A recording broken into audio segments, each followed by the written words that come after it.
Pag-uusapan natin ngayon ay tungkol sa pananampalataya sapagkat si Paul nung siya nakakulong at malapit nang dumating yung kanyang oras ay sumulat kay Timothy. At dito pinakita ni Paul yung genuine faith at saka yung hindi genuine. Amen? Amen po ba? Nandiyan po ba kayo? Meron ba nun yung hindi genuine?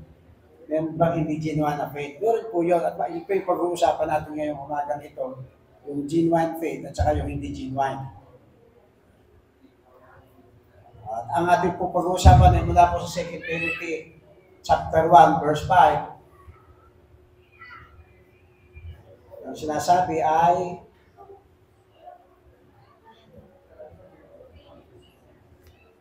sabi niya kay Timothy nung sumulat siya, sabi niya, hindi ko makakalimutan ang tapat mong pananampalataya. No. Tingnan mo yung katabi mo dyan kung tapat ang pananampalataya niya. Right. Tulad ng nasa iyong lola Luisa at iyong inang si Eunice at natitiyak kong nasa iyo rin ngayon. Sige po, tayo po yung manalangin. Ama naming Diyos na nasa langit, kami po ang Diyos.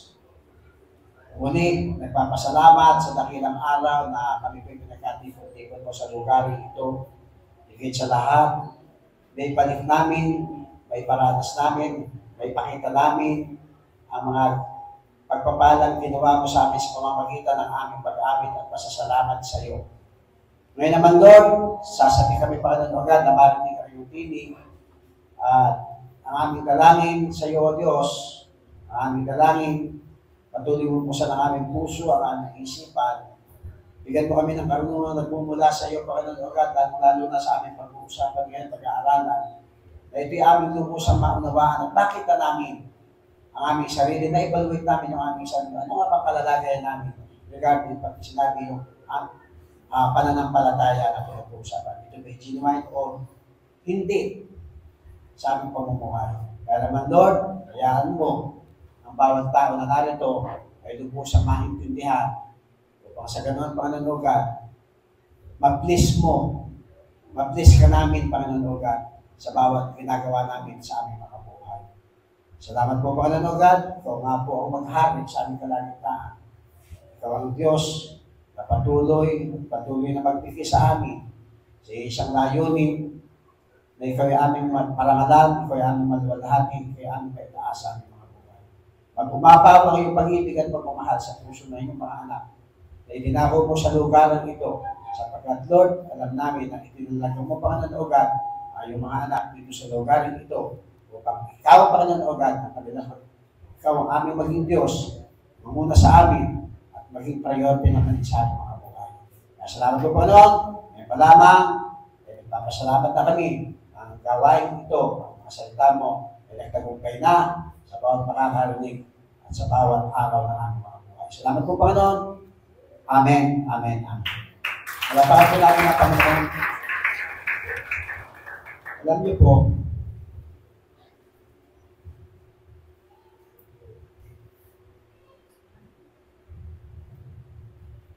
si Timothy po ay anak ni Paul sa pananampalataya. At itong si Timothy ay lumaki na sa pamamagitan ng kanyang lola, sa pamamagitan Lola Loida at sa pamamagitan ng kanyang nanay na si Eunice, lumaki na may lubusang pananampalataya ang itong si Timothy na nakita naman ni Paul sa kanya. Kaya sabi po doon sa verse 2, sa sulat ni Paul kay Timothy, sabi niya, Timoteo, minamahal kong anak, sumayo nawa ang biyaya, awa at kapayapaang galing sa Diyos, Ama, at kay Kristo Jesus na ating Panginoon. Nagpapasalamat ako sa Diyos na pinaglilingkuran ko ng may malinis na konsensya tulad ng ginawa ng mga ninuno ko. Nagpapasalamat ako sa Kanya sa tuwing inaalala kita sa panalangin araw at gabi kapag naaalala ko ang pag-iyak mo nung umalis ako, kaya nagsasabik akong makita ka para maging lumos ang kagalakan ko. Napay puso ng isang ama sa kanyang anak. Yung makita niya, naalala niya, yung kanyang ama, nung umalis, makulong na kasi si Paul dito nakakulong kasi, malapit na siyang mamatay dito, malapit na siyang pitayin dahil kay Kristo. At pag naaalala ni Paul, yung si Timothy, nung umalis siya, naalala niya, grabe yung pag-iyak ni Timothy. Kaya itong si Paul, tumatak sa isipan niya, si Timothy, at gusto niyang makita si Timothy, dahil ang sabi niya, para malubos yung kanyang kagalakan. Kano kaya kasarap yung damdamin, yung naramdaman ng isang magulang sa kanyang anak, na makita niya na nagtagumpay, nagpatuloy sa kanyang paglilingkod kahit wala na siya sa tabi ng kanyang tatay. Kaya galak na galak si Paul, bagamat siya nakakulong. Kaya mga kapatid, marami tayong pwedeng pag-usapan, pero gusto ko pong hindi umalis sa outline na ibinigay ng Panginoon sa atin. Unang-una, sa talata na ating pinag-uusapan, particular doon sa verse 5, Paul described as a genuine or yung sincere na tinatawag, yung sincerity. Makikita natin yung faith na naituro ng kanyang lola ni Timothy at ng kanyang nanay na si Eunice. Yung sincere, mula sa pagkabata ni Timothy, tinuruan na siya ng kanyang mga magulang, ng kanyang lola. Tayo, pwede hindi natin naranasan yung mga ganung bagay. Pero salamat sa Panginoon, meron tayong mga magulang dito sa iglesia ito bilang isang pamilya na nagtuturo, meron tayong mga bagong study leader, meron tayong mga pastor na nandito na walang sawa na nagtuturo sa atin. Kahit minsan, pag pinupuntahan tayo sa bahay, pinagtataguan pa natin. Amen? Kahit minsan, kahit tubig, hindi natin maialok. Pero yung po mga bagay na yun, baliwala lang sa mga lingkod ng Panginoon. Ang mahalaga po sa mga lingkod ng Panginoon, lumalago ang pananampalataya, umaangat, nag-grow ang kanilang pamumuhay sa pamamagitan ng pagkilala at paglubos na pananampalataya doon sa tinatanggap natin mga salita sa pang-araw-araw or sa mga narinig natin sa mga Bible studies, sa ating mga pastor, sa pulpit na ito. Amen? Right?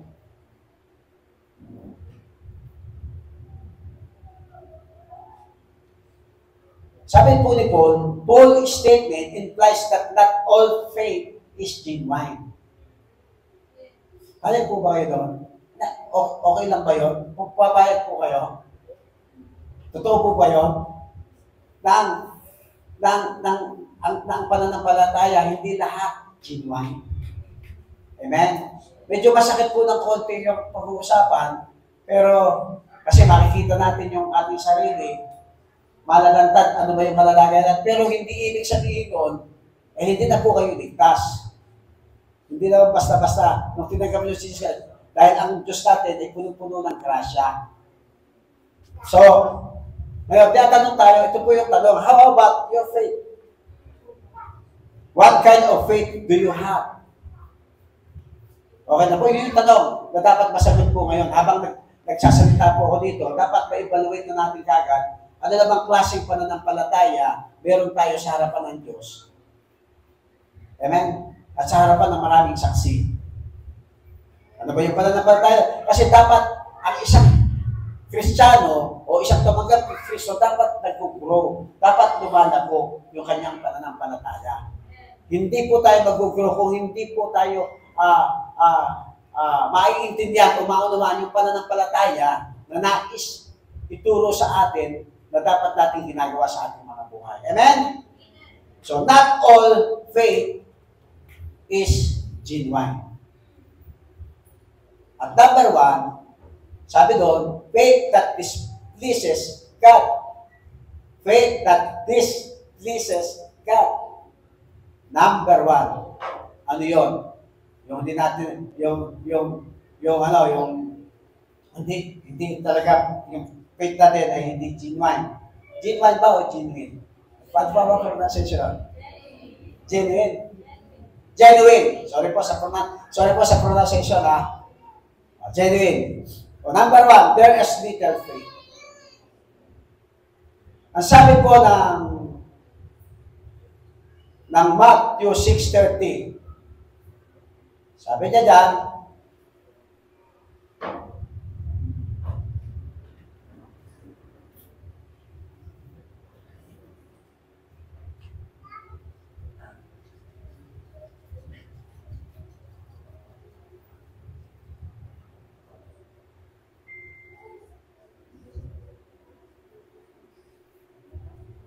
sabi po dyan, kung dinadamitan ng Diyos ng ganito ang mga damos sa parang na buhay ngayon, pero kinabukasan ay malalagta at susunugin, kayo pa kaya kay liit ng inyong pananampalataya? Ano po yung, pag meron tayong maliit na napakaliit na pananampalataya, ano yung nagiging sa nito? Yung ating pananampalataya, yung trust sa Diyos, nawawala. O yung napakaliit na nagiging pananampalataya natin na kaya sabi, kung yung damo sa parang dinadamitan niya, pinapatakan ng ulan para mabuhay sila. Pero kinabukasan din naman, mamamatay din. Tapos susunugin din. Ang tanong, ikaw pa kaya? Ibig sabihin lang, dapat meron tayong matibay na pagtitiwala sa Diyos. Dahil kapag tayo maliit yung ating pananampalataya, kahit anong problema dumating sa atin, kahit anong maranasan natin, ang dali-dali natin mahugot doon sa ating pananampalataya. Kaya kailangan natin na palaguin yung ating pananampalataya. Kailangan natin magtiwala sa Diyos. Ano po ba? Gusto ko nga pong makita yung kamay ng lahat ng nagtitiwala sa Diyos. Tapos isipin nyo, yung mga nagdaang mga araw, panahon, na nararanasan nyo kapag lalo-lalo na kayo ay walang isasaing, lalo-lalo na kapag kayo naawin ng kapitbahay nyo. Dapat kasi maisip natin, yung pananampalataya na maliit, na isang araw yung kapitbahay mo, ay mababago ng Diyos. Dapat ganun eh. Amen? Kung ikaw hindi karamdaman, sila pa naman dito sa mundo na, buo-buo ka eh. Marunong nakakalakad ka. Tapos, nagkasakit ka ngayon, hindi ka makalakad. Ano ba ang hindi kayang gawin ng Diyos? Patay nga binubuhay niya eh. Kaya dapat magtitiwala tayo sa Diyos. Kapag tayo gawa ng tiwala, nagkakaroon tayo ng pag-aalinlangan sa kapangyarihan ng Diyos, ang tawag doon. Ano tawag? Ano kayo? Palapit? Ano nga yun? Number one, hindi daw genuine yung ating pananampalataya. At hindi natin napiplis si God kapag ang ating pananampalataya ay maliit. Amen? Ano pa po? Faith that pleases God, that filled with fear and doubt. Alala niyo yung kwento doon sa Matthew chapter 8, verse 23 to 27? Habang ang Panginoong Jesus at ang kanyang mga alagad ay naglalayag, nasa dagat sila. Alala niyo? Tapos dumating yung bagyo, dumating yung alon. Ito si Lord, natutulog eh. Diba? Minsan, kasama natin si Lord, pero akala natin tulog si Lord. Akala natin, hindi kayang gumawa ng Diyos kahit sa tulog. Punong-puno ng pag-aalala itong mga alagad na to. Ano sabi niya? Basahin nga natin.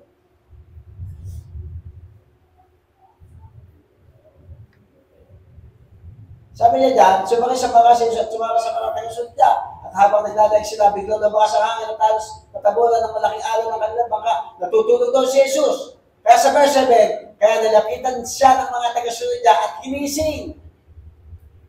Eh, di ba dapat tayo ay gumising? Eh, di ba dapat gisingin natin yung ating pananampalataya sa Diyos? Amen? Na dapat hindi tayo magdadam. Kung ikaw talaga tinawag, pinili ng Diyos, born again na, Christian na, dapat magtiwala ka sa Diyos. Sabi ng kanta kanina, Jesus overcome this world. Amen? Sabi ng kanta kanina, pinagtagumpayan na niya, ano pa yung hindi natin kaya pagkalan. Kaya sabi niya, nilipitan siya ng mga personal niya at ginising, Panginoon, niligtas po kami, malulunod na tayo. Wow. Grabe. Malulunod na raw. Kaya nilipitan siya ng mga personal niya at ginising, Panginoon, niligtas po kami, malulunod na tayo.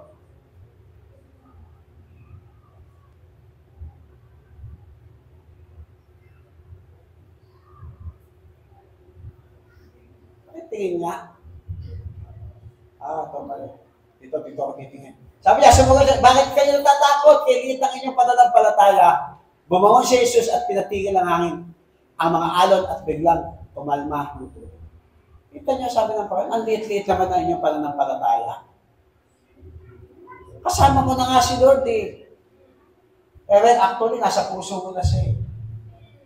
Amen? Ano inalagay naman ng kaaway? Pag-aalinlangan. Huwag ka mag-aalinlangan. Pag sinabi ng Lord, siya'y dakilang manggagamot, kaya kanyang pagalingin. Eh, minsan, ito parang hindi naman. Hindi ka talaga gagaling. Amen? Nakita niyo yung mga kwento sa Bible? Sabi ng babae, grabe yung pananampalataya, mahipo ko lamang ang laylay ng panggagaling ako. Grabe, ano? Meron ba tayo ganun pananampalataya? Sabi ng kapitan, kung kapitan nga ba yun? Kung nandodon lang po kayo, hindi, si Lazarus, sabi ng kapatid ni Lazarus, kung nandodon lang po kayo, hindi po mamatay yung kaibigan na si Lazarus. Ano ka, bakit ang araw ng patay, nabuhay pa? Amen? Nandiyan po ba kayo? Siya yung Diyos na ating pinaglilingkuran.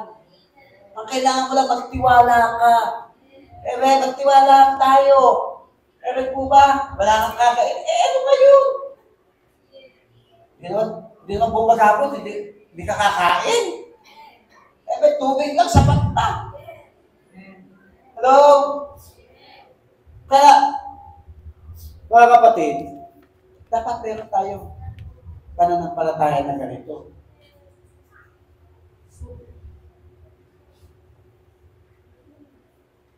Ano po sabi ng Matthew 14:31, agad naman siya dapat may sa sinabi, "Filiit ng pananampalataya, bakit ka nag-aalinlangan?" Yan, ganyan.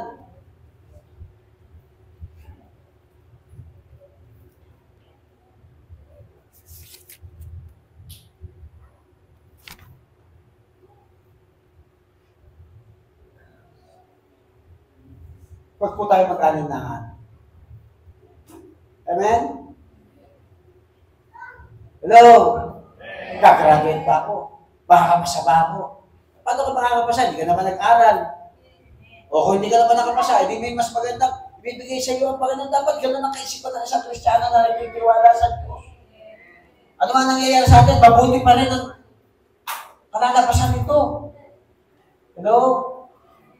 Nandiyan po ba kayo? So ano ba po? Faith that displeases God, that allows human reasoning to forget God's power. O, dapat hindi ko na po kanina, sabi ng Matthew 16:8-9. Pero alam na Jesus na pinag-uusapan na, kaya sinabi niya, bakit hindi niya pinag-uusapan na hindi niyo pagdadala ng tinapay, kayo ng pananampalataya ninyo, hindi pa ba kayo nakaunawa, nakalimutan na ba ninyo, ginawa ko sa 5 tinapay para mapakain ang 5,000 tao, hindi ba niyo naalala kung ilang basket ang puno ninyo ng mga natirang pagkain? Hello? Bakit nakakalimutan natin yung kapangyarihan ng Diyos? Nakaraan, grabe, pinagtagumpay ka ng Panginoon, nakita mo ang kanyang kapangyarihan. Pagkatapos, dumating ulit ang bagyo, nagkaroon ka na naman ng pag-aalinlangan. Hello?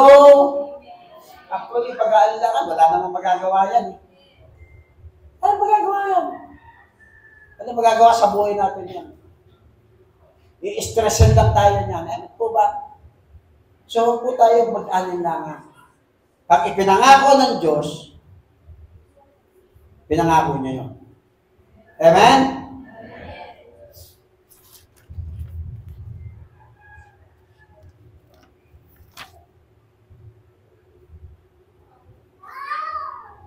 Sabi niya, not all faith is genuine faith that displeases God. Ano pa po? There is dead faith. Pero pala yun? Sabi diyan, there is dead faith that fails to produce works. James 2:17-20. Tingnan niyo po.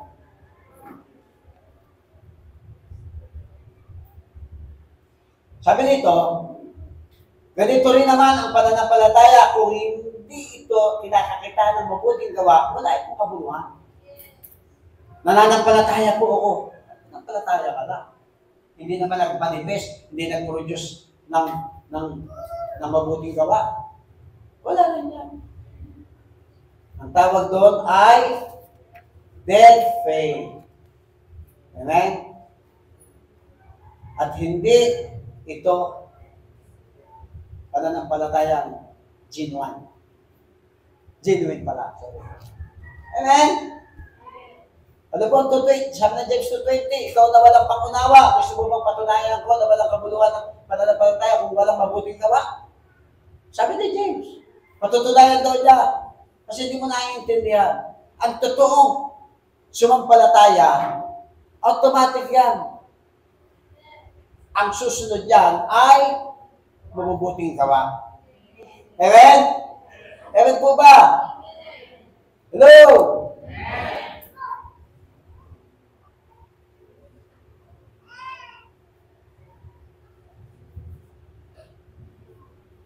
Ano pa po?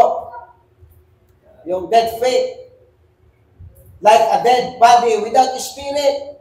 James 2:26. Sabi niya, kung paano patay ang katawang walang espiritu, patay din ang pananampalataya kung walang mabuting gawa. Nakita niyo? Talagang hinahanapan tayo ng mabuting gawa. Para maipakita natin, yung mananampalataya ka ba talaga? Naniniwala ka ba talaga kay Lord? Amen? O naniniwala ka sa sarili mong kaparaan o sarili mong kagustuhan? Meron kasi ganun eh. Kaya dapat, lubusan natin maunawaan. Ano ba yung pananampalataya natin? Ano ba yung kalalagayan natin? Isipin natin. Di ba ginagawa ko sa basa ng Panginoon ay ito'y talaga yung udyok ng aking mga narinig na dapat kong pananampalataya at gawin. Amen? Ano po po? Ano po bang pananampalataya na pumapasok sa faith that pleases God? There is demonic faith. Siguro naman wala dito, no?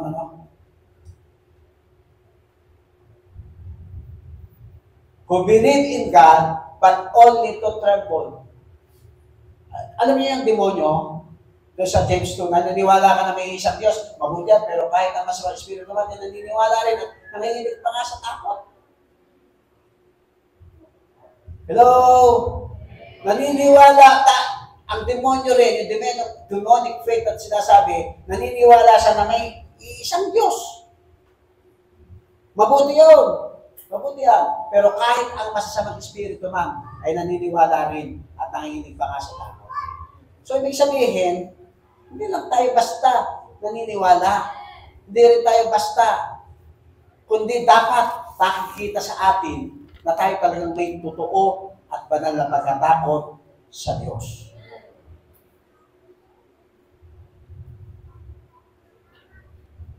Sabi ng Mark 1:21, who believe in Jesus but want to be left alone.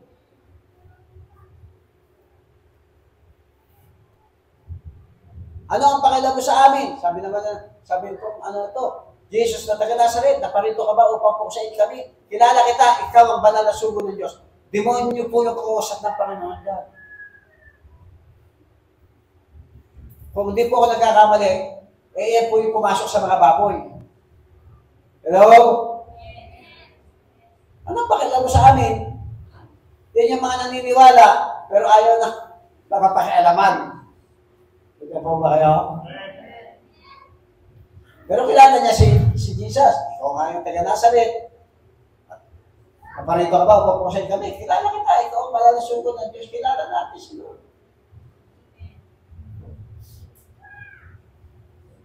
Sabi na, who believe in Jesus but want to be left alone. Ano pa po yung mga pananampalataya na hindi natin napiplease God? There is unconfessing faith. Ito naman yung mga nahihiya. Yung kwento ng mga pastor natin, pagkaya biro namin noon. May born again siya, pero pagdating sa school, ang dala-dalang Bible, yung gano'n lang kaliit, hindi niya nilalabas. There is unconfessing faith by those who believe but will not confess Jesus. Hindi niya sasabi, ang Diyos, si Jesus mabuti, ang Diyos ay siyang nagligtas sa akin, tanggapin ko siya. Hindi na confess. Unconfessing faith yan. Hello? Tinatago niya na siya born again. Nandiyan po ba kayo? Pero po bang ilaw sa gabi na ang gagawin mo, itago mo sa ilalim ng lamesa. Yung ilaw para hindi maliwanagan na ba dito? Di ba dapat sa ibabaw, dapat nakikita. Kaya sabi po ng John 12:42, 43, ganun pa man, maraming pinuno ng mga Hudyo ang sumampalataya kay Jesus, pero inilihim nila ang kanilang pananampalataya dahil takot silang hindi tanggapin ang mga Pariseo sa mga sambahan. Baka naman dito may natatakot pa. Hello, taas nga po kami nang natatakot pa na masabi isang born again ka na pa na, hindi. Parang ganun, may mga ganun tao, amen? Lalo na yung mga bago, mga kabataan. Hindi po natin dapat ikaya na tayo born again. Kasi sabi ng John 3:3, malibang ipanganak na muli ang tao, hindi siya mag-aharian ng Diyos. Amen? Kaya mga born again tayo, amen? Amen. Pero itong alam niyo kwento, taas nga po kami ng may kwento para hindi ko na masyadong elaborate. Mahaba po itong topic. Alam niyo yung kwento? Ay, hindi niyo alam. Amen? Si Nicodemo ang kausap niya. Sabi niya, paano ba? Makakapasok ba? Malaki na ako, makakapasok pa ba ako sa sitran? Ilapo ko na ng aking ina. Para maliit pa anak, hindi po. Ang bilabangin po dyan yung kapanganak ng spiritual. Amen? Kaya tayo, mga born again, pinanganak na tayo muli, hindi na tayo dati. Patay na yung dati natin pagkatao, binago na tayo ng Diyos. Amen? Kaya dapat, palapakan po natin ang Panginoon.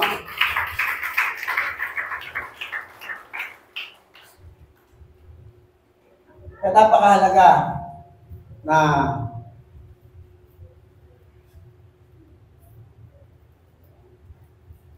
may pamalitan natin.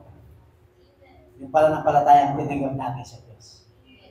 Amen? Hallelujah.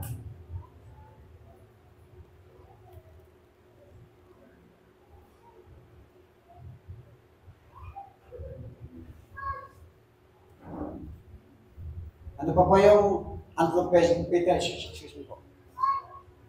Such faith will not save, for confessing Christ is necessary. Roma 10:9-10. Na kung ipapahid mo na si Jesus ay Panginoon at sampataya ka ng buong puso na muli siyang pinuhay ng Diyos, maliligtas ka. So, pinukonfess. Amen? Pinapahayag. Si Jesus ang Panginoon at sasampalataya tayo ng buong puso na muli siyang binuhay ng Diyos, maliligtas ka sapagkat itinuturing ng Diyos na matuwid ang taong sumasampalataya sa Kanya ng buong puso at kay papahayag niya na siya'y sumasampalataya, maliligtas ka.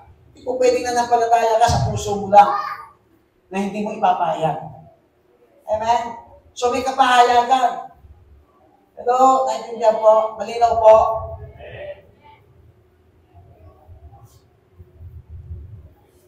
So kailangan ipapahayag.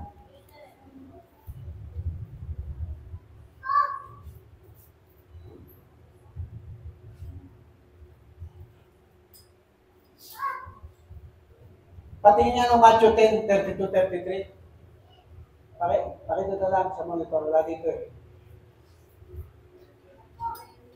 Matthew 10, 32-33. Sabi niya, ang sino mang kumikilala sa akin bilang Panginoon sa harap ng mga tao ay kikilalanin ko rin sa harap ng aking Ama nasa langit. Wow. Kailangan pala, kilalanin natin ang Diyos sa harap ng mga tao. Bakit? Sabi niya, kasi 32. Sa harap ng aking Ama nasa langit. So, kikilalanin lamang tayo ng Panginoon kung kikilalan natin sa harap ng mga tao. Doon lang tayo kikilala ng ating Ama nasa langit. So, 33. Sabi niya, ngunit ang hindi kumikilala sa akin sa harap ng mga tao ay hindi rin kinikilala sa harap ng aking Ama nasa langit. Kita niyo? Kaya dapat ihayag mo na. Huwag tayo maya sa mga kaklase natin. Huwag tayo maya sa katrabaho natin. Ihayag natin na tayo tumanggap na sa ating Panginoong Yesus para hindi tayo ikahiya ng Diyos. Amen?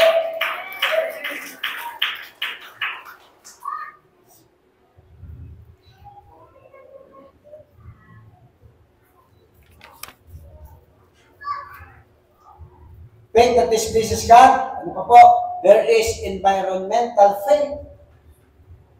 Kanina, unconfessing, demonic faith, dead faith. Ngayon naman, unconfessing. How?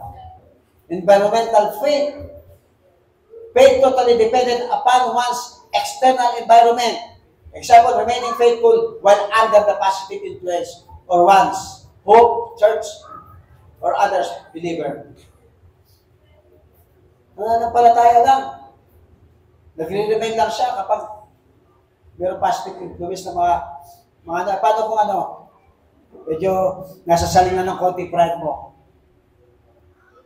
Ang tawag doon, environmental faith. Lalayo ka.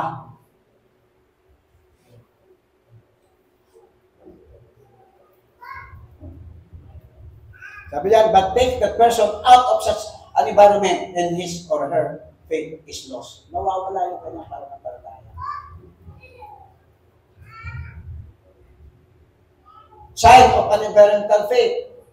Ito po mga sign makinig po kayo mabuti. Kasi nung okay, binabasa ko to,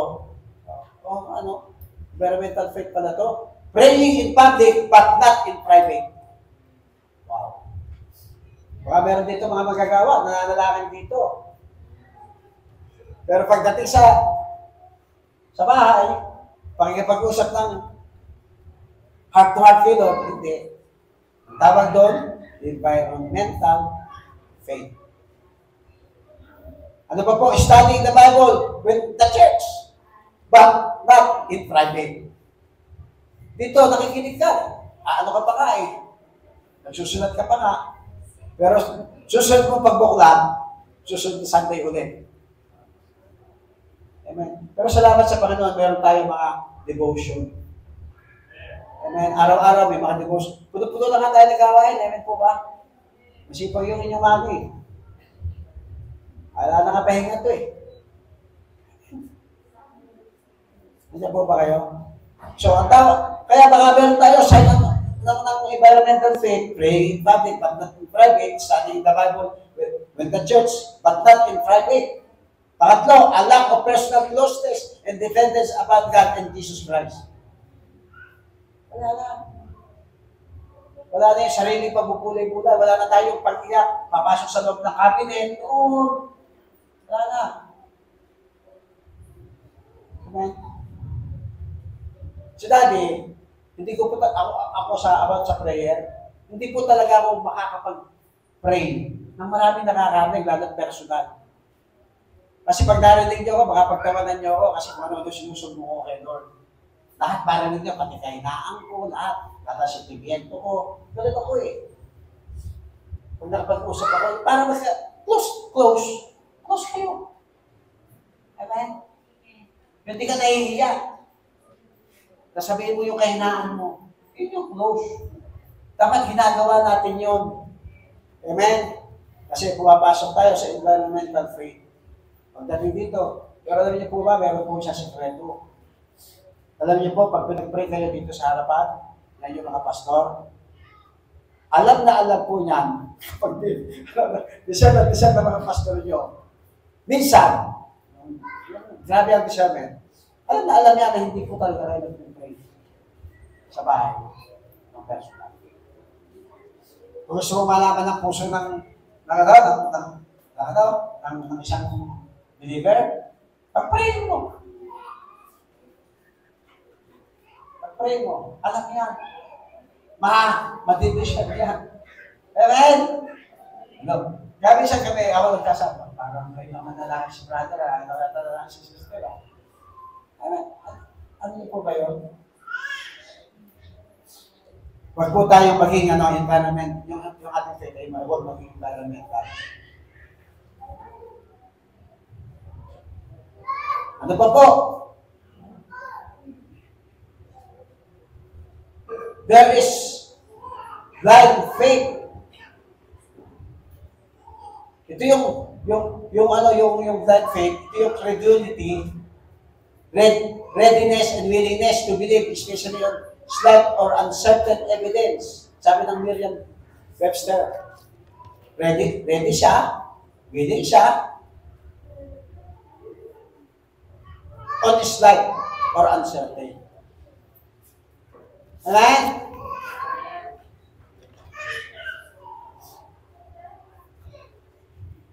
Ano po yung mga tinatawag na blind faith? Many have this misconception of faith. The faith is believing in something with evidence.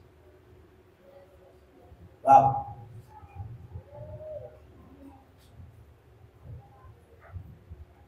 Naniniwala siya. Patunayan mo muna para maniwala ako. Hindi po gano'n ng Lord. Maniwala ka muna para magkaroon ng ebidensya. Amen? Hanggat hindi ka naniniwala, walang ebidensya. Yun ang gusto lang, Lord. Kailangan ko muna. Sasamba ako dyan. Basta nakaranas ako ng kagalingan. Ebidensya ka dyan. Hindi, miracle po. Tawag doon. Amen? Hindi ka ng miracle. Hindi, ebidensya. Pero kung gusto mo na miracle, kaya lahat, kung babasahin niyo po ang Bible, lahat po ng pinagaling, lahat po ng mga binuhay, lahat ng mga bagay na pinagaling ka sa iyong paniniwala. Yun ang lagi sila sabi ng Bible. Gumaling ka dahil sa paniniwala, naniwala ka, nagagaling ka. Hindi dahil naghimala si Lord. Kaya na gawin yung mga bagay na yun, pero pinagaling siya dahil sa kanyang paniniwala. Amen? Sa tingin nyo, mapupulpil ito, magagawa ito, kung hindi tayo na nampalataya sa Diyos. Kailangan pa ba natin tuusin lahat ng mga flagastas dito? Amen? Kung yan ang titingnan natin, hindi natin. Pero salamat sa Panginoon, may mga tao na ginamit ang Diyos. At kung hindi sila hindi po ng Diyos, napaka-imposible niyan. Amen? Dahil ang tao ay makasarili. Kung hindi na born again ng mga tao, hindi yun. At ako tutulong dyan. Amen? Ganyan yung mga tao na kaisipan ng ibang tao. Pero dahil pinausap tayo ng Panginoon, alala ko tuloy yung nag-bless doon sa ating senior pastor. Kaya ako tuntua bunga ito ng paglilingkod nung ating senior pastor sa Bulacan. Naalala ko yung tumatawid siya ng bangka, kahit tumuulan, magkaka-slide sa mga motor, tapos pupuntahan mo mga bagong study, pagtataguan ka pa, hindi ka maalam. Grabe! Kung aalalahanan natin yung mga naranasan namin ni Mami, sabihin ka, ayaw nila maglingkod. Kaya mapapalad po kayo, lalo yung mga bago. Naka-aircon ka na ngayon. Pero naranasan mo ba nung kami nandun sa Bulacan, naranasan mo ba nung ako'y nagpipris, umiilag ako sa mga tulo ng bat, tumutulo yung ulan sa ulo ko. Ang pinagpapasalamat ko sa Panginoon doon, hindi mo na kailangan ng electric fan dahil butas lahat yan. May bubong na ng tarpaulin. Ang hangin, kapaspaso. May baka pang nakatali ito sa ano. Amen. Hindi po ba kayo? Kaya napakapalit po at ba't tayo napunta doon?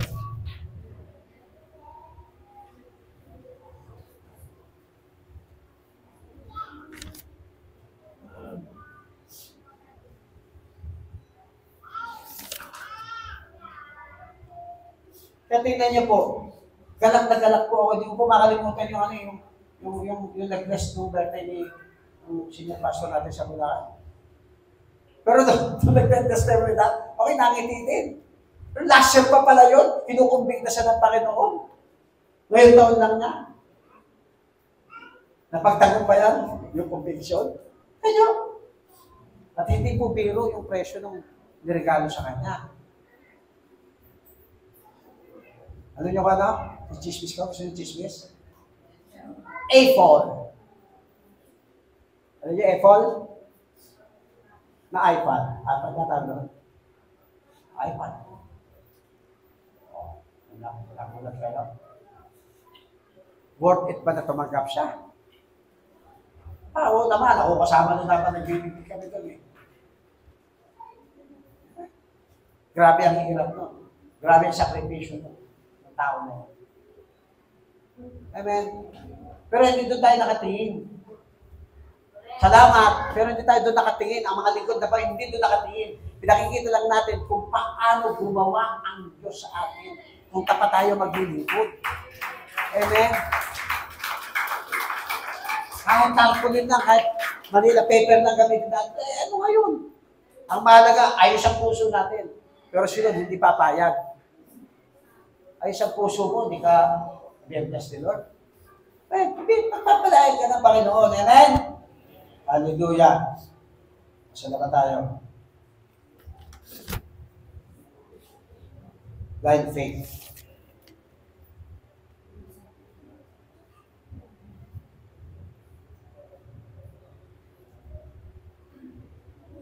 As some have said, you just have to have faith rather than provide reason for such faith. Tingnan niya. Sabi ng iba, palataya ka. Pero kailangan, provide mo yung talagang palataya. Akin ka muna. Ay, sasabi natin kanina.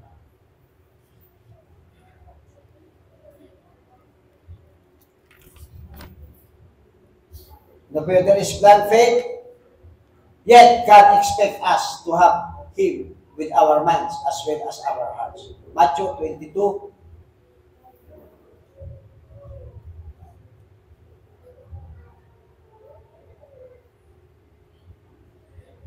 37.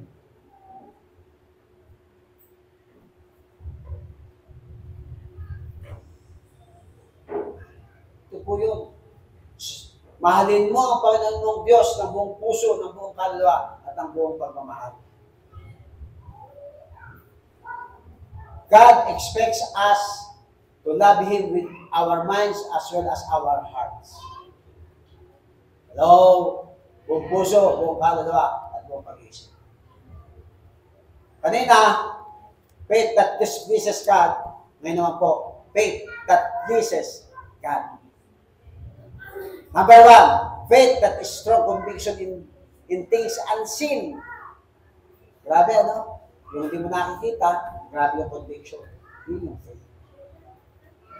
At sa biblical definition ng faith, sabi dyan sa Hebrews 11:1, ang pananampalataya ang katiyakan na matatanggap natin ang mga bagay na inaasahan natin. Ulitin ko po, ang pananampalataya ay katiyakan. Wala pa, matatanggap na natin. Amen? Isang araw,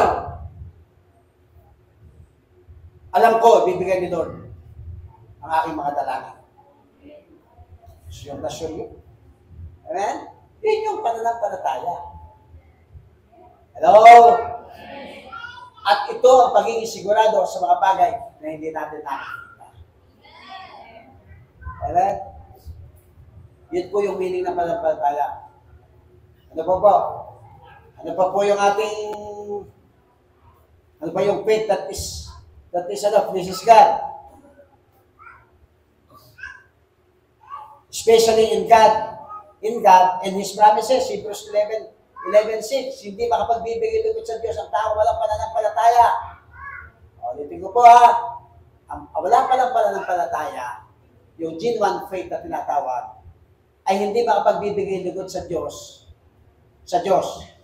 Dahil sino mang lumalapit sa Kanya ay dapat maniwalang may Diyos. Pakita sa kamay. Naniniwala may Diyos. At nagbibigay siya ng gantimpala sa mga tao mahanap sa Kanya. Hinahanap niyo ba si Lord? O hinahanap niyo yung Bombay? O yung nahanap niyo, kung ikaw naghanap ng boyfriend, girlfriend, nahanap niyo yung gwapo. Hanapin mo muna kay Lord. Tanungin mo siya, Lord, gusto ko nang mag-asawa. 33 years old na ako eh. Siya ba talaga? Siya muna kausapin mo. Kausapin mo muna si Lord. Pag sinabi nun, sige, punta ka doon sa bahay ni binasted ka. Si Lord na nagsabi sa'yo, subuko ka na kasi, sinusubukan ka lang pala. Subuko ka na kagad.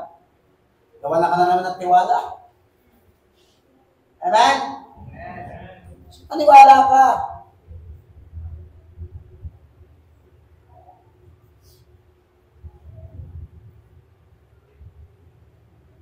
Baka naman meron pang hindi naniniwala dito na ang Panginoon natin Jesus ay namatay at umakyat sa luklukan ng Ama. Meron pa dito? Kasi pag hindi kayo naniwala dyan, hindi ka maniniwala isang araw, bubuhayin tayo ng Panginoon at tayo lalagay sa kanyang piling, makakasama natin siya. At kung hindi tayo naniniwala doon, ba't pa tayo natin dito? Maghiwa-hiwalay na tayo. Wala naman pala kabuhay. Hindi pag wala pagkabuhay, wala din impyerno, wala din langit. O naniniwala ka ba? Tapigin mo katabi mo, naniniwala ka ba? Na si Jesus ay namatay at muli na buhay. So, faith that believe God raised Jesus from dead. For such is necessary for our salvation. Sabi na, kung ipapayag mo na si Jesus sa palalangan ng buong puso, na muli siyang binuhay ng Diyos, maliligtas ka. O dapat, maniwala ka na siya'y muling binuhay. Doon pa lang tayo maliligtas. Amen? Hindi lamang tayo tumanggap. Sumampalataya tayo. Naniwala tayo ng buong puso na binuhay siyang pala. Maliligtas ka. Kasama po sa kaligtasan niyo. Amen? Hindi yung tinanggap lang natin si Jesus, ayos na. Amen? Meron pong kasunod yun. Hello? Meron po yan. Hindi na sumampalataya tayo. Nandun dapat naniwala din tayo na siya namatay minsan na 30 days. Muli siyang panuhay. Amen? Nabuhay siya para sa iyo. Amen? Hindi siya na nangiling patay. Amen? Buhay ang Panginoon natin. Kaya kahit ano naranasan mo, ipagkatiwala mo sa Diyos. Hanggang buhay. Faith that believe God raised Jesus from dead. For such is the source of great blessing. Okay. John 20:29.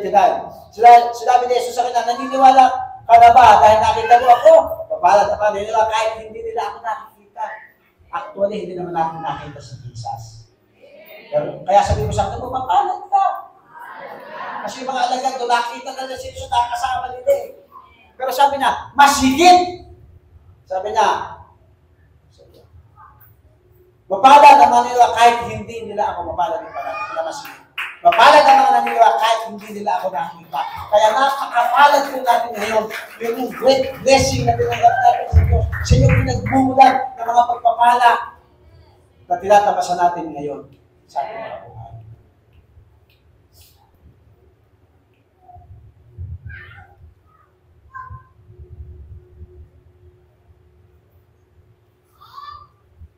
Faith that pleases God.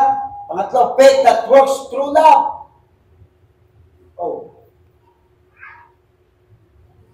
Number 3, tama? Faith that works through love.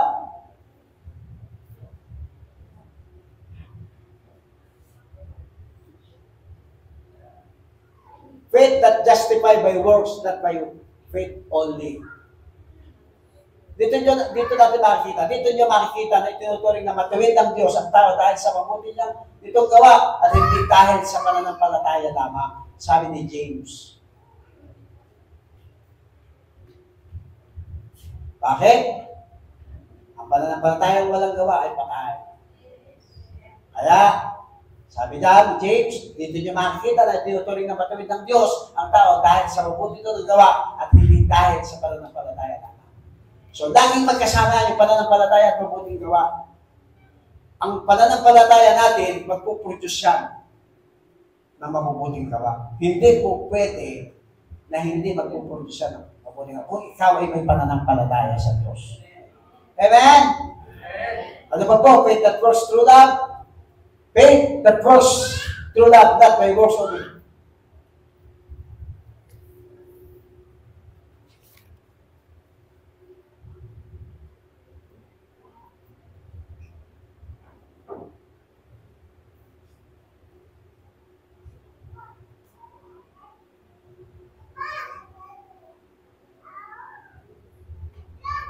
Pang-apat,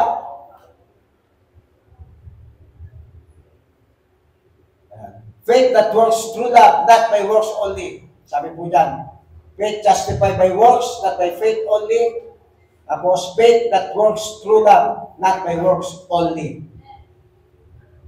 Yung kanina, faith that justified by work, not by faith only. Ito naman pangalawa, faith that works through love, not by works only. Sabi niya, para malinaw, basahin natin yung Galatians 5:6. Sapagkat sa mga anak kay Kristo, walang halaga ang pagiging tuloy o hindi. Ang tanging mahalaga ay ang pananampalatayang nakikita sa pamamagitan ng pagmamahalan. Nabanggit po yung tuloy kasi nung araw sa Old Testament, ang mga sa Lord, tinutuloy yun. Pero ngayon, hindi lamang tayo tuloy, ang mga Pilipino, hindi lamang tuloy literal, kundi tayo tuloy na spiritual. Amen? Ibig sabihin, meron na tayong Kristo. Ang tinitingnan na sa atin, ano yung dapat na nakikita dahil dito sa pananampalataya na yun? Ano yung nakikita dapat? Pagmamahalan. Tingnan mo ngayon yung katabi mo. Kamahal-mahal na yan. Kung katabi mo, nanay mo, talaga mamahalin mo. Yung iniirap-irapa ka, kaya mong mahalin niya.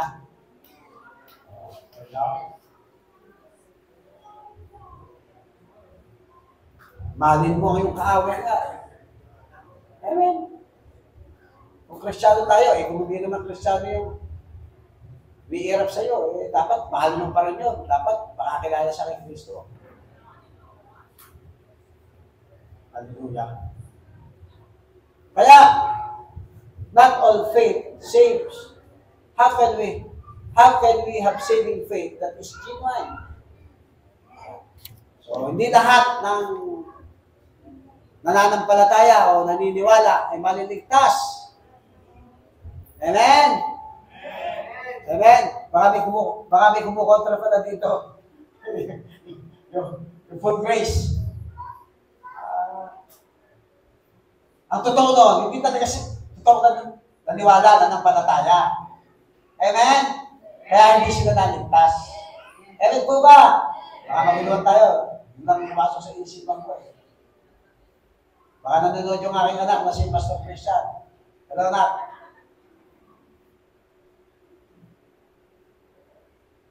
Pero dito yung mga sign ng totoong mga ligtas.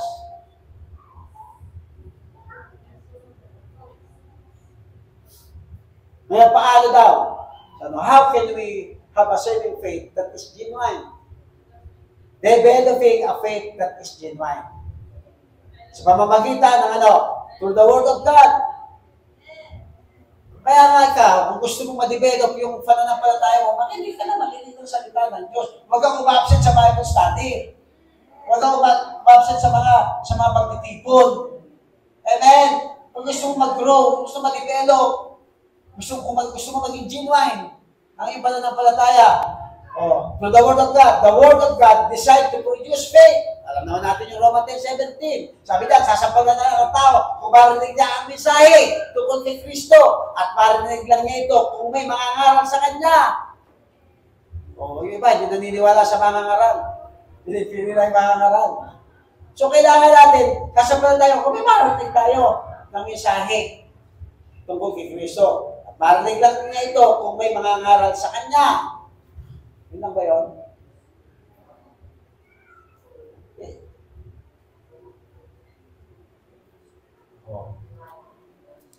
Amen? Amen. Hallelujah.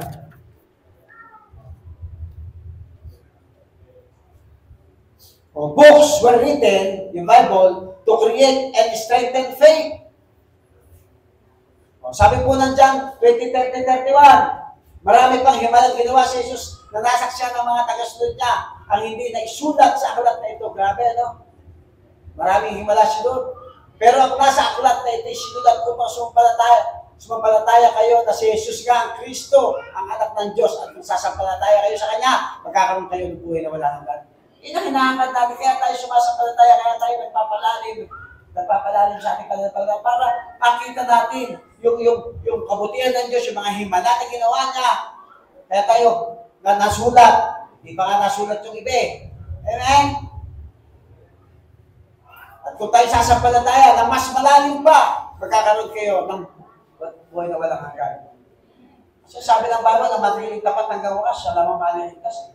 Kung John 3:16 lang ang memorize mo, ang pinag-aralan mo, hindi mo na pinag-aralan yung paano ka pagpapalain ng Panginoon sa ganitong part, Hindi mo na pag-aaralan yung kailangan kung mag-aasawa tayo, kapwa natin pananampalataya, hindi dapat may pananampalataya. Ano natin? Naniniwala ka ba doon na dapat? Gano'n? May Bible na nagsalita dyan eh. Amen? Bible na nagsalita dyan. Kaya marami po tayong dapat pag-aralan na nakasulat sa Biblia para may strengthen yung ating faith.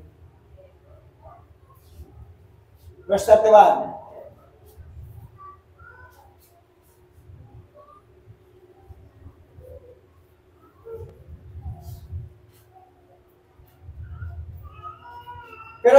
Pero ang nasa aklat na ito, sinulat upang sumpatayan na si Jesus nga ang Kristo, ang anak ng Diyos at kung saan pala.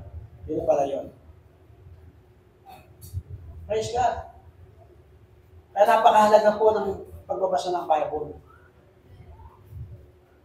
Wala tayong pananampalatayanan kung walang salita ng Diyos tayong marinig at mababasa. Kapag hindi natin nakuha, hindi naman lagi, kaya dapat binabasa na po yung Bible from Genesis to Revelation, dapat binabasa natin yan. Dapat sa loob ng isang taon, nababasa natin ang po yan. Kasi naniniwala ako na kahit konti, merong magre-rema sa atin. Merong mga salita ng Diyos na pangako sa atin ng Diyos na nagagamit natin sa pang-araw-araw natin. Ano napakasarap? Pag marami tayong alam na salita ng Diyos, ano man yung ating maranasan, ano man yung mangyayari sa buhay nito, meron tayo sandata. Diba ang salita ito ay sandata? Amen? Sandata na magkabilay talim. Sa kaaway. Magisay din. Kaya nga magkabilay talim eh. Humihiwa hanggang sa mga, grabe yung kasu-kasuan. Hello? Sabi po ng John 5:13, John 5:13, sinulat ko ito sa inyo sa mga sumasampalataya sa anak ng Diyos. Pakitaas nga po kami na may pananampalataya sa Diyos. O sinulat si John, 1 John, chapter 5, verse 13. Sabi niya dyan, sinusulat ko ito sa inyo na mga sumasampalataya sa anak ng Diyos. O sumasampalataya tayo, anak tayo ng Diyos, upang malaman ninyo, meron kayong buhay na walang hanggan. Tandaan po natin, ang ating reward ay yung buhay na walang hanggan. Yan ang pinakamasarap na reward. Buhay na walang hanggan. Kapiling ng langit. Amen? Amen po ba? Wala nang hahalaga dyan. Kaya sabi ng isang mayaman, sabi ng salita ng Diyos, makamit ko man ang lahat. Ano yung pakilagay nga? Makamit ko man ang lahat. Sa mundong ito, wala yan. Kung wala si Kristo sa buhay mo. Ito, building, mawawala to. Sabi ng Bible, walang matitirang bato sa ibabaw ng bato. Pagdating ng panahon ng pagbabalik ng Panginoon. Ang maganda sa ating pag-asa, may buhay na wala hanggan. At ang maganda sa atin, meron tayong pag-asa, napapalitan ng Diyos ng bagong earth at kung tayo kasama natin ng Panginoon. Amen? At yun yung buhay na wala hanggan. And, ang sarap kaya, kailangan mo lang magkaroon ka ng genuine faith. Amen? Kailangan mo mag-grow. Amen? Huwag ka doon sa yung hindi natin napipili si Lord. Dapat napipili siya na. Now, are we willing to allow the Bible to produce a faith that is genuine? Pagkakashort ka na. Ano pa po? Yan eh.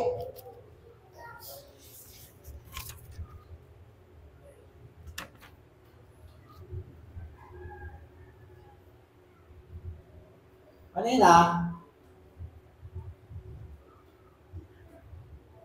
developing a faith that is genuine through the Word of God. Under through the Word of God, the Word of God designed to produce faith. Strengthen books were written, create. The Bible contains evidence to develop faith. Ano po sabi niya? Harmony of the Scriptures, scientific foreknowledge, fulfilled prophecy, eyewitness testimony. Napakarami po tayo mapapasa sa Bible. Kaya tanong, are we willing to allow the Bible to produce a faith that is genuine? Hello?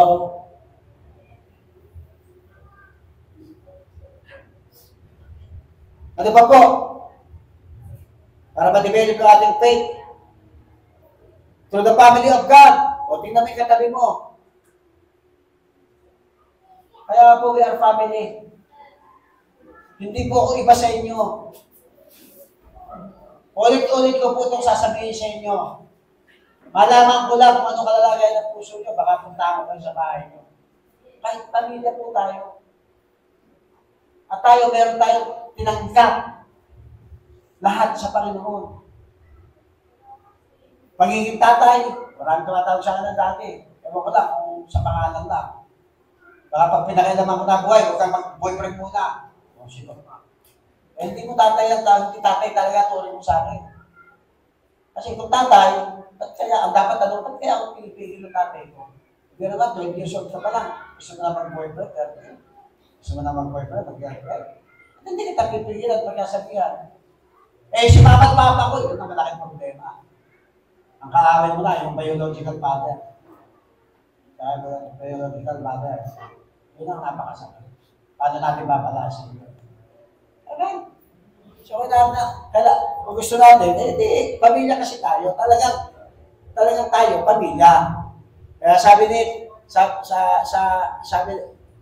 si Timothy had been blessed at being around people of faith. Doon sa ating binasa kanina sa Timothy 1:5. O, yung kanyang grandmother, na siya nagpalaki sa kanila, napaki sa pagkilala sa Diyos, niruan siya na sumampalataya, kanya the good example of their faith undoubtedly cultivated by his own. Our faith is strengthened by our association with other Christians. Dito tayo. Kaya tayo nagpapalakasan tayo dito, amen? Nagte-testimony tayo. Kanina may mga tumayo, nag-testimony dito. Hindi pa naging kalakasan sa atin. Grabe yung ginagawa ng Panginoon. Kanina, testimony ko po yung ating senior pastor sa Bulacan. Di ba kalakasan sa atin yan bilang mga lingkod ng Panginoon? Lalo na yung mga magagawa na magpatuloy pa tayo. May bahay na binabayaran, may kotse binabayaran. Take pa ako, nailalabas ang pamilya. Amen?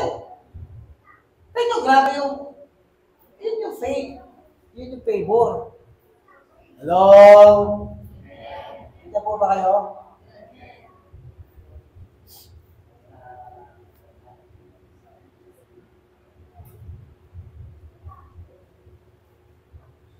Kaya tingnan niyo po sabi ng Hebrews 10:24, 25. Sabi diyan, at sikapin natin na hikayat ang isa't isa sa pagmamahalan at sa paggawa ng kabutihan. Huwag natin pabayaan ang mga pagtipon natin kaya ng nakabalian na ilan. Sa halip, palakasin natin ang loob ng bawat isa, lalo na kayo nalalapit ako ng araw.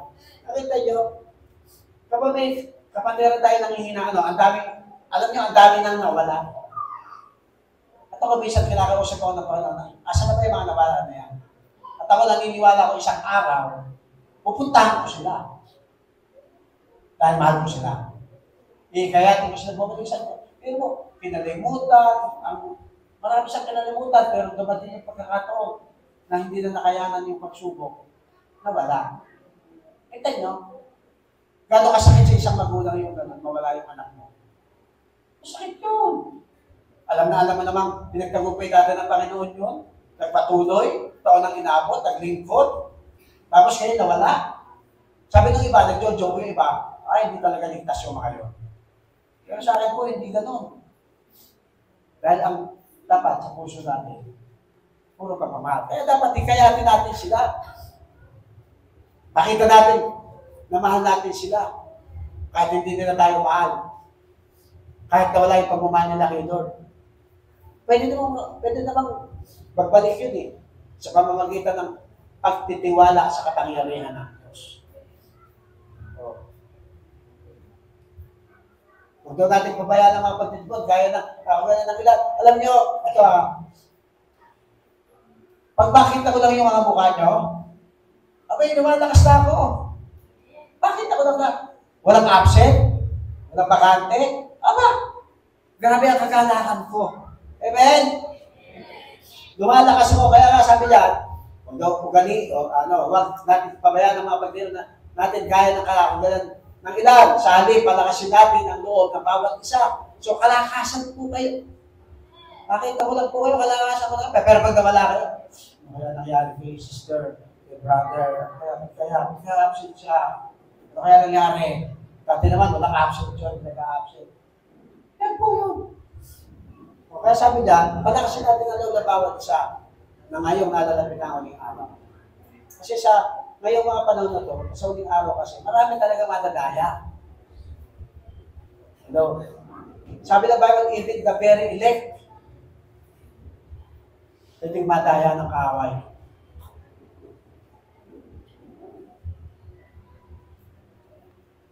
Posterior exhortation can work of evil heart of unbelief. Pakitingin na lang Hebrews 3:11, 3:12, 13. Kaya nga mga kapatid, mag-ingat kayo at baka maging masama ang puso nyo na siyang magpapahina ng pananampalataya nyo hanggang sa lumayo kayo sa Diyos sa buhay. Nakita nyo, sabi ni Paul, sabi ng Hebrews, nag-iingat po tayo na baka maging masama ang puso. Bakit? Kapag naging masama ang puso, yun ang magpapahina sa ating pananampalataya. Hindi naman kagad yan eh. Hanggang sa lumayo kayo sa Diyos na buhay. Kaya nga iba na wala na. Pero huwag po tayo malito, no? Meron din naman mga nandito na inaakalang nakatayo, pero buwal siya. Hello? Yung inaakala niya nakatayo siya, pero buwal pa na siya. Bulok ang kanyang puso. Amen? Sinichismis na. Amen? Huwag yun. Abang yung bunga nun, ipaglayo sa Diyos, maging mahina tayo ang ating pananampalataya. Sabi niya, sa pagkakasama tayo ni Kristo, kung mananatiling matatag ang pananampalataya natin sa Kanya hanggang sa wakas. Kita niyo ito, hindi ko po alam kung anong interpretation ng iba dito. Kasi sabi ng iba, ayoko na po, gusto ko na po sabihin, sapagkat kasama tayo ni Kristo, kung mananatiling matatag ang pananampalataya natin. O kasama tayo ni Kristo, kung mananatiling matatag ang pananampalataya natin. Sa Kanya hanggang wakas. Kung isipin mo, kung hindi matatag yung pananampalataya, makakasama mo siya hanggang wakas? Kaya pwede, di ba, Pastor Nico, pwede mawala ang kaligtasan dito sa talata na to, Hindi ko pa napag-aralang mabuti, O. Kapag hindi naging mananatiling matatag ang pananampalataya natin sa Kanya, hanggang sa wakas. O anong sabi doon? Hanggang wakas Pag hindi na natin yung matatag ang pananampalataya, makakasama pa ba natin sa inyo? Oh. Hindi nga nawawala. Amen? Kasi pananampalataya. Ngayon, tanong, are we willing to let fellowship with God, family, nurture a faith that is genuine? Yan po ang tanong. So, we need to walk with God. Through walking with God, Abraham is the father of faithful. Nakita niyo po yung ano?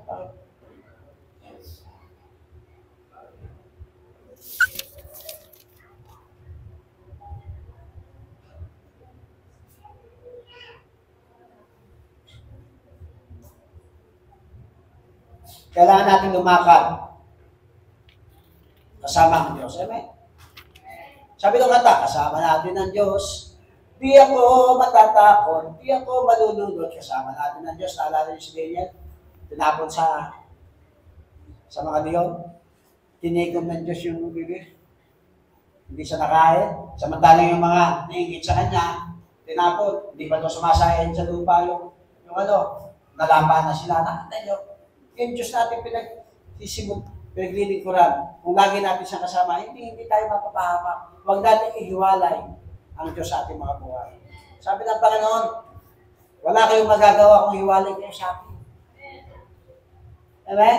O sino ito yung gusto nyo lumakan? Kapag isa, pinasama si Kristo, ngayong Kristiyano ka na. Matatakot ka na eh. Alam natin na kapahamak ka kapag lumakan tayo na hindi kasama si Kristo. Alam natin na wala tayong magagawa kung iwala tayo kay Kristo. Amen? Naniniwala ka ba doon? Salamat sa isang nag-amen. Dapat paniwalaan natin yun. Kaya nga dito sa Genesis chapter 7, pagkatapos silang kumain, alaman nila kung ano ang mabuti at ang masama, at tapos sila nahubad pala sila, kaya pinagtagnitin nila ang mga dahon ng puno ng igos para pagpatayo sa nakatawa. Bakit yan? 7 and 9, pati niya ng 9. Ito pala. Pero tawag pa ng Diyos ang lalaki, nasaan ka? Wow. Kaya pagka tayo puspos ng kasalanan, talagang pagtatago ang mga kukano natin. Kaya ba, nawawala na, maalis na. Ay, may po ba kayo? Hello? Kaya kailangan natin, dahil sa kasalanan, di ba hiwalay na tayo? Kaya kailangan natin, dati-dati, nung hindi pa tayo nagkasala, kasama natin si Lord, maglalakad tayo sa paraiso. Eh, dahil makasarili ang tao, makakain ko na nga lahat. Huwag yan. Huwag yung kainin niyang isa na yan. Kinain mo pa. O ano ngayon, nagtago ka, akita mo yung sarili mo, ba't ka na? O ano, kasalanan talaga ako. Kapag pinarosado na sarili mo, wala na akong pag-asa. Buti na, may Kristo, no? Nung nagpanumbalik. Amen. Kaya magtiwala ka sa Panginoon. Pero ka ng Kristo, huwag ka nang bumalik sa dati. Hello? Oh. Abraham demonstrated his faith by walking with whenever God told him. Hebrew 11:8 na, dahil sa palabayan ni Abraham ang utos ng Diyos na pumunta sa lugar na pinangako sa kanya, umalis siya sa bayan niya kahit hindi niya alam kung saan siya pupunta. O, kita niyo? Gagawin mo ba yun? Umalis ka dyan sa lugar na yan. Sabi mo, sabi na, umalis ka dyan. Yung pinagpapala ka na sa lugar na yun. Naka-establish na relationship sa mga kapitbahay mo, kabigayan mo na mga ulam. Eh, binasabi na Lord, umayos ka dyan sa lugar na yan. Umayos ka sa trabaho na yan. Kaya, grabe siya, hindi niya pa alam kung saan pupunta, pero dahil din sa nanirahan siya Abraham sa lupang ipinangako sa kanya ng Diyos, kahit nasa tonda lang siya tumira na parang isang tayuan. Kita niyo, nasa bato ka, tapos ganito ka lang, sa tonda ka lang nakatira. Amen? Nakita niyo yung sitwasyon na yun? Eh, na sinabi doon, kailangan mong sumunod.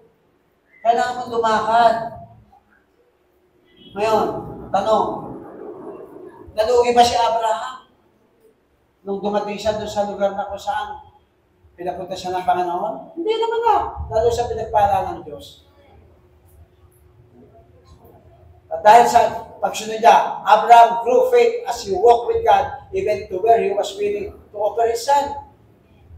Tapos bigla, sumunod na siya, pinaalis na siya sa kanyang comfort zone. Tapos sasabihin siya, yung si Isaac, dali mo sa bundok ng ihandog mo sa akin. Ang hirap na naman. Ang hirap na naman nun. Pero ano sabi ng Hebrews 11, 17, 18, dahil sa pananaratang ihandog ni Abraham ang kaisa-isa niyang anak na si Isaac, nasubuhay siya ng Diyos, kahit na alam niya si Isaac ang ipinangako ng Diyos na pagmumulan ng kanyang lahi, at pa rin niya itong iatay. Grabe yung pananampalataya niya. Minsan, hindi, malaki na sweldo kundi, Lord, yung palang trabaho mo na yan, maganda nga, pero unti-unti, nawawala ka na sa presensya ng Panginoon, iba na nagiging focus mo, kaya ka pala pinakaalis ng Lord dyan. Ano gusto mo? Ano gusto natin? Mawala ka sa lugar na, sa trabaho mo na yan. Halimbawa lang po ito, ha? Example ko lang po. Susunod ka ba? Aba, pagka kaisa-isa mo ng kaluluwa, ang mapapahamak, huwag ka na mag-isip. Amen! Pakipag-usap mo, doon talaga ba? Doon talaga ba? Talaga ba pinaalis mo ako dito? Pinalilipat mo ba talaga ako? Talaga ba? Sabi ni Lord, oo. Bayas ka dyan. Tapos nagtanong ka sa pastor mo. Ano ba? Siya sabi sa ilang Lord, yun po sabi. Meron kumontra dyan.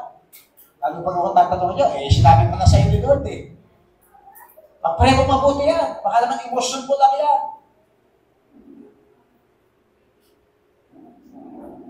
Dumating po sa akin yan sa buhay ko. Ayoko pa talaga umalis sa servisyo.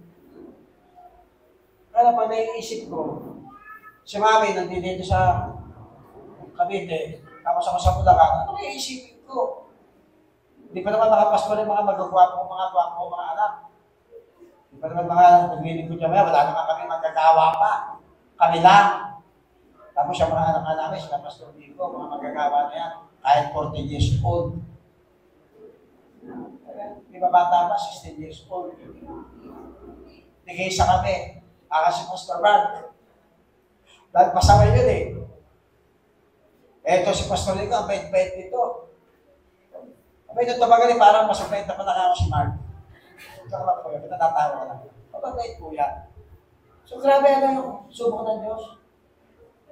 Yung alam ko na malaki ang pension mo pag nag-retire ako, pag naka 25 years na service ako, dahil hanggang 5th long pay, o lalo na kung mako-compulsory ako.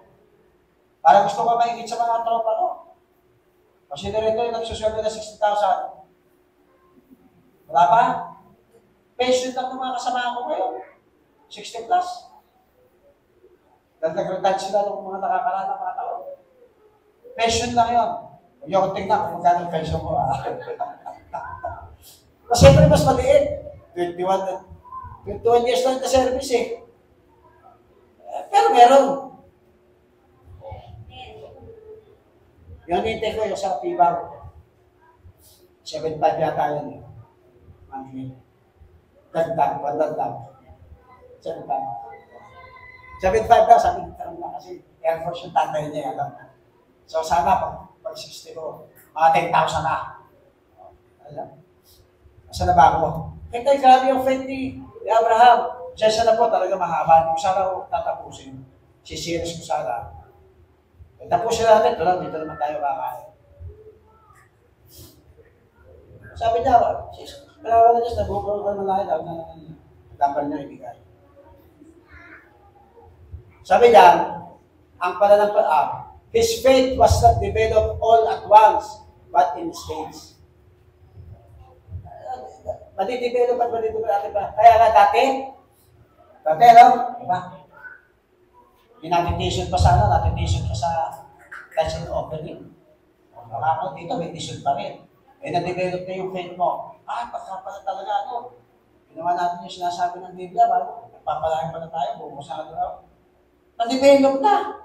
Dati po, hindi ko matanggap yung speaking in tongue.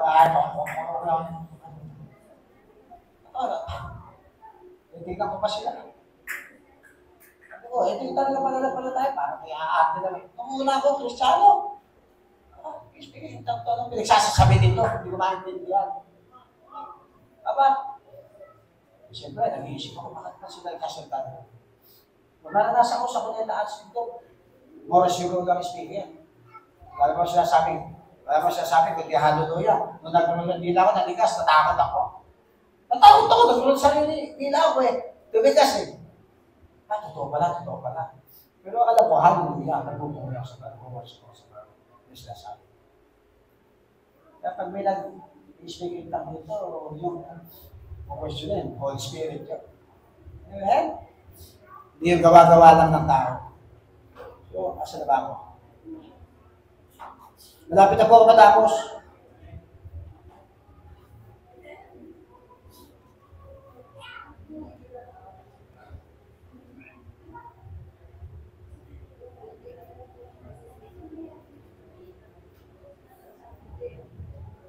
It grew as you walk with God, even throughout His sojourn in time. Binabuo ko yung meaning ng sojourn to stay as a temporary resident. Doon pa sa kanya pinalisan, temporary resident naman kahit ano ng pamilya niya. Talaga merong inilagay ang Diyos sa atin kung saan talaga tayo nararapat na lugar. Kaya nga meron dito, yung may mga marami ng Diyos na napuntahan. Dito ko pala tinawag, kaya nga hindi po masama na lumipat kayo kung hindi talaga makita yung sarili nyo doon. Lalo kaparehas lang natin. Kasi meron yung place na para sa'yo. Amen? Yung pagkaramdam mo, si Lord ang tarang, di ba nagsasalita yung mga tao dito, talagang kapagdaman mo na si Lord. Papunta ka pa lang, nararamdaman mo na yung priyesa na parang, ganun talaga. Actually, ako galing sa Glory to God, naging business of friend ako. Ngayon, Jesus the Gospel na ako. Si JCMC. JTG ako ngayon. Si Mami, tubog JTG yan. Ako, tubog Glory to God ako. Luwalhati sa Diyos. Doon ako nakakilala. Tapos, naging business of friend. Napunta ako sa business of friend. Tapos, may panawagan pala tayo. Ano panawagan natin? Dito tayo sa CGC JTG. Paghalo na. Bakit naging CGC? CGC JTG? Kasi, yun ang masakit pa sa kalooban. Alam niyo po ba, nung ako'y sinasabihan nung nag-order sa amin, para maintindihan niyo po, konting review. Masama ko, nagkakadaiyak ako. Bakit? Ako, Bishop Sopin ako, biyak ako. Bakit ako tinataboy niyo kami? Sinasabi niyo, magtayo na kayo ng sarili niyo. Kasi yun, hindi nga. Wala akong magawa. Kita niyo? Pero hindi ko siya tinapon. Lahat kinilala ko po sila. Hanggang ngayon, ako wala na sa susunod, kinilala ko kayo. Kaya, kasi dapat makita natin, kapag yung calling, kung saan ka tinawag, doon ka talaga. At pagyamanin mo, huwag ka na magbabago-bago. Kung paala ka pala dito, nagkaroon ka ng problema, lalayas. Hindi ganoon.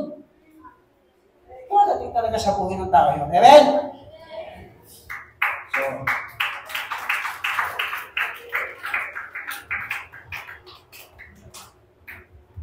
lapit na po talaga ako matapos.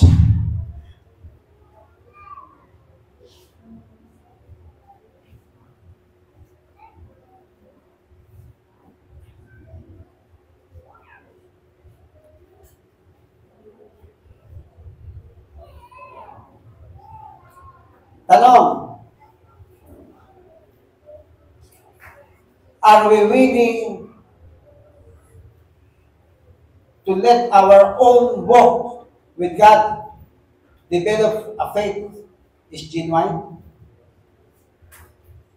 Willing ka ba?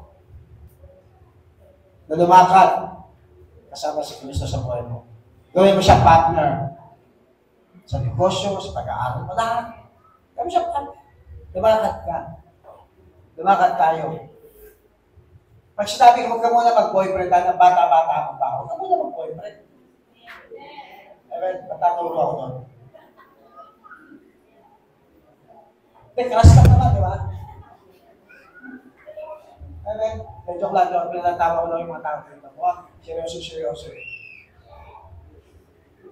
Sinod mo na. Hindi mo pa nga maintindihan sinod sa buhay mo eh. Wala na pinagagawa mo sa buhay. Amen? Intindihin mo muna sinod kung ano pinagagawa sa buhay mo bago ka gumawa ng mga bagay na nais mo. Conclusion, God is willing to help to provide the kind of faith that pleases Him. He provides His Word to create faith. He provides His family to nurture faith. He provides His companionship to strengthen faith. Working together to produce a faith that is genuine. Amen? Pagkakin natin na yan. Hello? When people think of you, what kind of faith do you have that comes to their remembrance? Kung titingnan, tayo ngayon ang tao, ano kaya yung kanilang iniisip? Ano ba yung pwedeng, ano ba yung makikita na sa ating pananaw? What kind of faith do we have?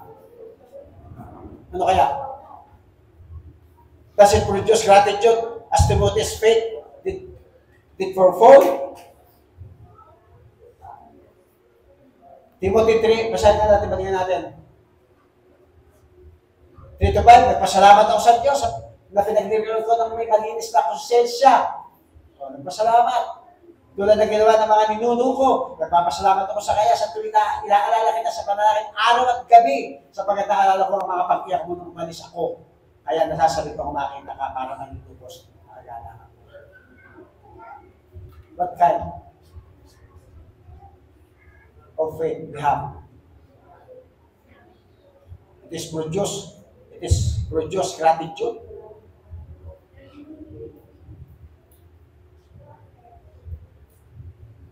As Timothy's faith did perform?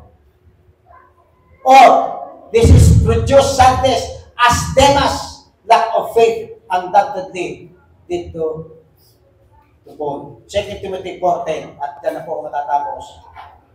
Dahil iniwanan ako ni Demas at nagpunta siya sa Thessalonica. Iniwanan niya ako dahil mas mahal niya ang mga bagay sa mundong ito. Si Crescens naman ay nagpunta sa Galacia at si Tito sa Dalmacia. Hello!